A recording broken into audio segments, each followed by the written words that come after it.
Yes students, आज हम करते हैं लेक्चर नंबर 2 ग्राफ्स का। कल हमने लेक्चर 1 किया था ग्राफ का और हमने दो क्वेश्चंस आपको ड्रॉ करने के लिए दिए थे। दो क्वेश्चंस थे हमारे पास। x is equal to U T minus half A T square. Hope so आपने ड्रॉ कर लिया होगा, एक बार दोबारा ड्रॉ करके देख लेते हैं। अगर बच्चों में यहाँ पर बिना यूटी की बात करूँ तो ग्राफ सारे बच्चे ड्रॉ कर लेंगे। यस बच्चों, क्या बनेगा? एक्स के अलोंग ग्राफ बनेगा, एक्स के ऑपोजिट, माइनस का मतलब पैराबोलिक कर्व एक्स के ऑपोजिट। ये कौन सा हुआ? विदाउट यूटी, लेकिन हमने विद यूटी ड्रॉ करना है। विद यूटी के लिए put x is equal to 0, तो ut minus half A T square is equal to 0। तो यहाँ से मैंने t बाहर निकाले, u minus half A T is equal to 0, तो t is equal to 0, u is equal to half A T. तो हमारे पास t आ गया 2u बाई ए। ये टाइम की दो वैल्यूज आ गई। तो हम अगर ये टाइम की दो वैल्यूज ग्राफ के अंदर पुट करते हैं, एक टी की वैल्यू हमने 0 पुट की, एक टी की वैल्यू मैंने 2u बाई ए पुट की, तो इसका ग्राफ कुछ बन जाएगा ऐसे। टाइम नेगेटिव नहीं हो सकता, इसलिए मैंने यहाँ डॉटेड लाइन ड्रॉ की है। एक मैंने आपको दिया था a is equal to T square का ग्राफ। यस बच्चों, a is equal to T square का ग्राफ। ये एक जगह वेरिएबल की पावर 1 है और एक जगह वेरिएबल की पावर 2 है, तो ये एक्सेलरेशन के अलॉन्ग ग्राफ बनेगा। और पॉजिटिव है तो पॉजिटिव ऊपर को, ठीक। और ऑल्सो अगर हम a is equal to T square से ए टी ग्राफ से मैं वी टी ग्राफ ड्रॉ करना चाहता हूं, तो वी टी ग्राफ हम कैसे ड्रॉ करेंगे? एक सेकंड बच्चों।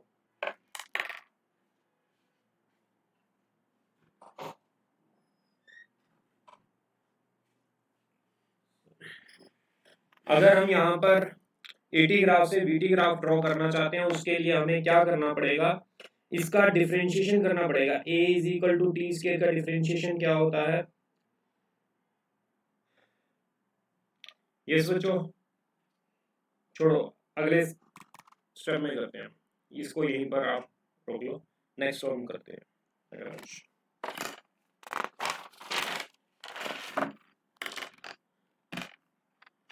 Right on next question. v is equal to t square.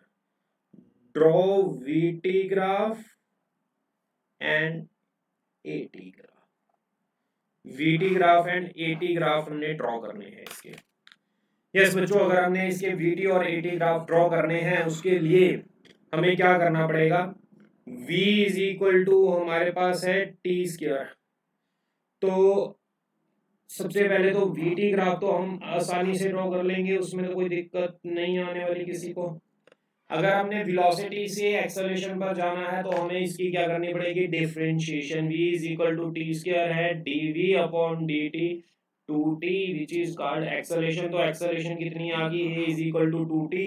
यहाँ भी वेरिएबल की पावर 1, यहाँ भी वेरिएबल की पावर 1, जिसके अलोंग हमने ग्राफ ड्रॉ करना है a और t, तो दोनों की पावर 1 1 है। तो ग्राफ कौन सा बनेगा? Straight line. t x का काम कर रहा है, t का कोएफिशिएंट 2 है, स्लोप पॉजिटिव है, तो positive slope increasing line, c by intercept 0 है, तो पासिंग थ्रू ओरिजिन। ये लाइन बनेगी आपकी, ठीक। यहां तक अगर हम और प्रैक्टिस करना चाहते हैं, v is equal to T square minus T, draw vt graph and at graph draw करो। इससे vt ग्राफ तो आप डायरेक्ट ही ड्रॉ कर लोगे। पावर 2 है, पावर 1 है, तो पैराबोलिक बनेगी। पैराबोलिक किसके अलोंग बनेगी? v के अलोंग बनेगी।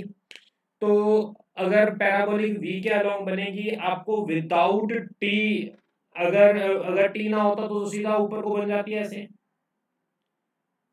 ये विदाउट क्या है?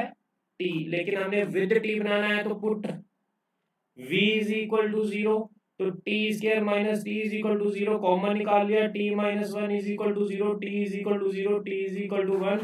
तो ये जो ग्राफ बनेगा v वर्सेस t का, टी की वैल्यू यहाँ 0 पुट कर दो, यहाँ टी की वैल्यू 1 पुट कर दो, तो जो ये ग्राफ बनेगा कुछ ऐसे,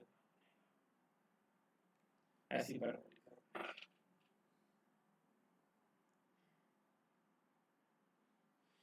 शिट, ये जो कर्व है कुछ यहाँ से बनेगी इसकी, यहाँ हमने पॉइंट ड्रॉ किए होंगे ना, वी टी,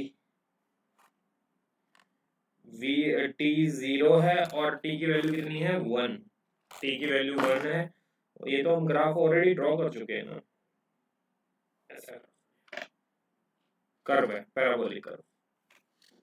ठीक, एक लास्ट और ग्राफ कर लो आप, v is equal to T square minus t, इसका वीटी तो ड्रॉ कर लिया, एटी ग्राफ ड्रॉ कर लो आप। एटी ग्राफ ड्रॉ करने के लिए आपको इसको डिफरेंशिएट करना पड़ेगा, dv upon dt t square का 2t, t का 1 होता है, तो a is equal to 2t minus 1। अब ये क्या बनेगा, स्ट्रेट लाइन बनेगा, स्ट्रेट लाइन में x का काम कौन कर रहा है, t का कोएफिशिएंट कितना है 2, positive slope y intercept negative, positive slope increasing line y intercept negative का मतलब यहाँ पर, दैट्स इट।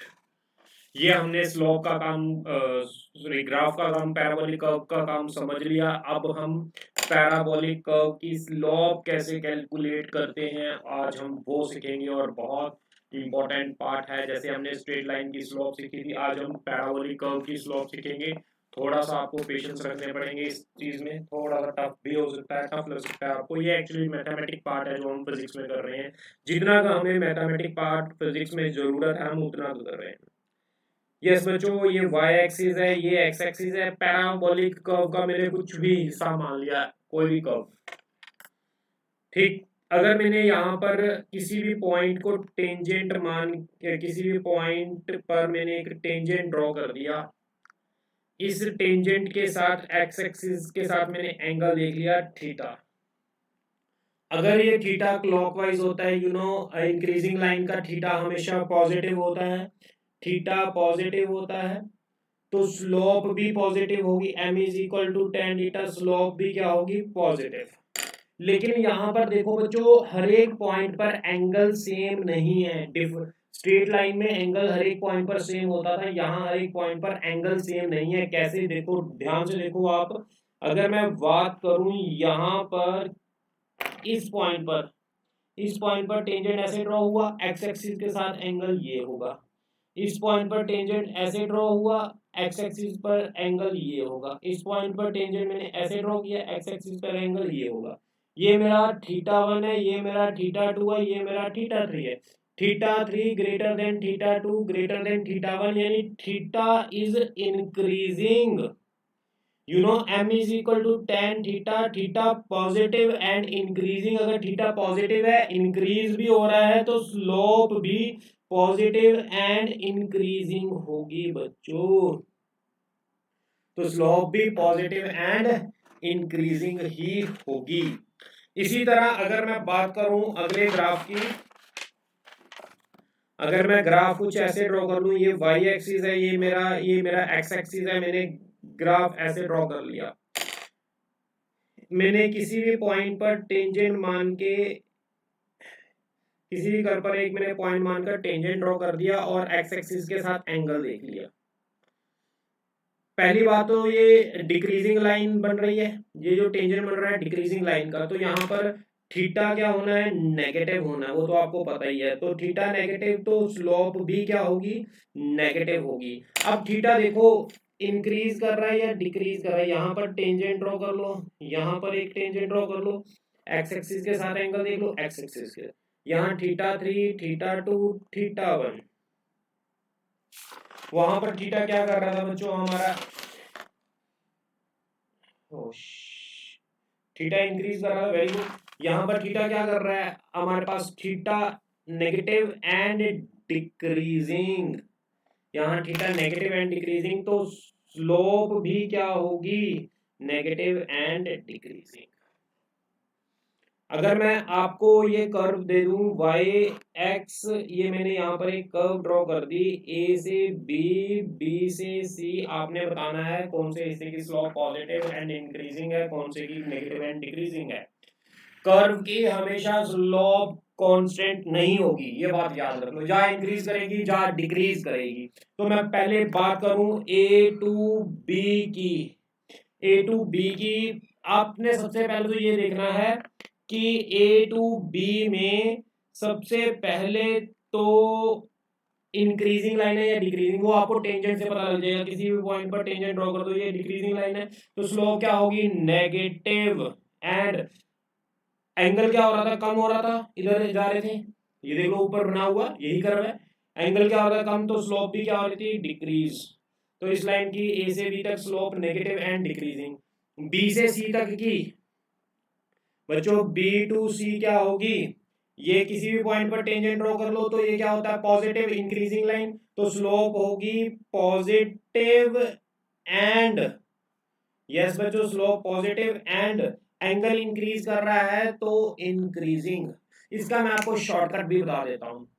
देखो हमने दो चीजें देखनी है, नेगेटिव पॉजिटिव देखनी है, इंक्रीजिंग डिक्रीजिंग देखनी है। नेगेटिव पॉजिटिव के लिए पॉइंट मानो टेंजेंट ड्रॉ कर लो, अगर डिक्रीजिंग लाइन है तो स्लोप नेगेटिव होगी, अगर इंक्रीजिंग लाइन है तो स्लोप पॉजिटिव होगी। अब इंक्रीजिंग डिक्रीजिंग का आप ऐसे भी पता कर सकते हो, यहां से चल के देखो इस रास्ते पर, अगर हम ऐसे चल रहे हैं, ऐसे नीचे को चल रहे हैं तो ऊपर से नीचे आना आसान हो रहा है, तो आसान हो रहा है तो स्लोप डिक्रीज। अगर आप यहाँ पर चल के देखो ऐसे ऐसे, अगर हम ऐसे ऊपर को चल रहे हैं, इस रास्ते पर ऐसे चल रहे हैं, अगर इस रास्ते पे चलेंगे तो हमें चलना धीरे धीरे धीरे धीरे धीरे टफ हो रहा है, तो स्लोप क्या होगी, इंक्रीज होगी। क्लियर है? यस। अगर हम, आप मुझे ड्रॉ करके बताओ इस कर्व की स्लोप के बारे में, ए से बी है, बी से सी है, इसके बारे में ड्रॉ करके बताओ। A to B,